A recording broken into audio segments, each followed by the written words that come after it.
Hi hello నమస్కారం అండి.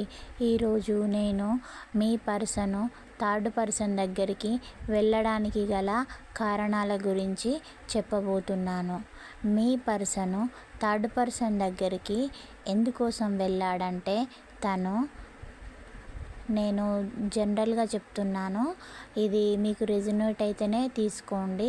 నేను ఫీమేల్ కాబట్టి తను మీ పర్సన్ అని అంటున్నాను. మేల్ అయితే ఫీమేల్గా తీసుకోండి, మేల్ అయితే ఫీమేల్గా తీసుకోండి, ఫీమేల్ అయితే మేల్గా తీసుకోండి. ఇది మీకు రెజొనేట్ అయితేనే తీసుకోండి.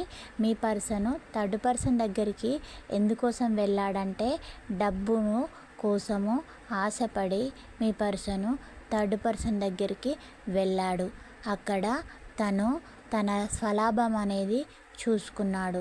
తను మీ గురించి కానీ మీరేమైపోతారు అన్న ఆలోచన కానీ ఎలాంటివి చేయకుండా మీ నుంచి మీ థర్డ్ పర్సన్ దగ్గరికి ఎస్కేప్ అయ్యాడు.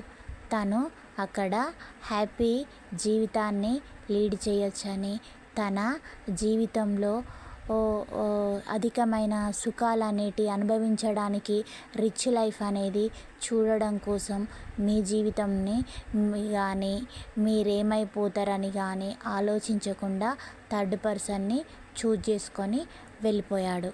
తను ఇప్పుడు అక్కడ తన డబ్బు సంపాదనలో థర్డ్ పార్టీ మీ పర్సన్ థర్డ్ పార్టీని ఒకరినొకరు మోసం చేసుకుంటూ ఇద్దరకము ఒకరి స్వలాభం కోసము ఒకరు కలిసి ఉంటున్నారు.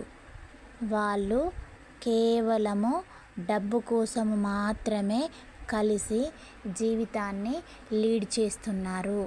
కానీ ఒకరిపైన ఒకరికి ఎలాంటి ఎమోషన్స్, ఫీలింగ్స్ అనేటివి లేవు.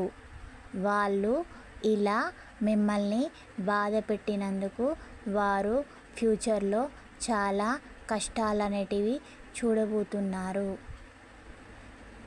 ఇది మీకు రెజొనేట్ అయితేనే తీసుకోండి, లేకుంటే వదిలేయండి. జనరల్ రీడింగ్ అనుకొని స్వీకరించండి. ఈ రీడింగ్ని విన్న తర్వాత ఒక లైక్ చేయండి, సబ్స్క్రైబ్ చేయండి. Thank you.